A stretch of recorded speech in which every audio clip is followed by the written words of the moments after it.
So, diabetic పేషెంట్స్‌లో blood flow అనేది తక్కువుంటుంది జనరల్‌గా. సో, తక్కువున్నప్పుడు ఎట్లా గుర్తించాలి ఫస్ట్? అండ్ అదర్ థింగ్ దాన్నెట్లా ప్రివెంట్ జేయొచ్చు? సో, యాక్చువల్‌గా ఇది చాలా సింపుల్ టెక్నిక్స్ తోటి మనం రక్త ప్రసరణ తక్కువుందా అనేది తెలుసుకునే అవకాశం ఉంటుంది. మనము నడుస్తున్నప్పుడు మనము కొంత దూరం నడిచాక కాళ్ళ నొప్పులు అనేది వస్తుంది. అంటే కీళ్ళ నొప్పులు కాదు, పిక్కల్లో నొప్పి అనేది వస్తుంది. కాఫ్ అంటే కింద. Cough okay. మజిల్.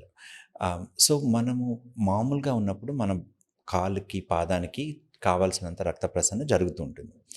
ఇది నడిచినప్పుడు ఆ రక్త ప్రసరణ అనేది ఎక్కువ కావాలి. హ్మ్.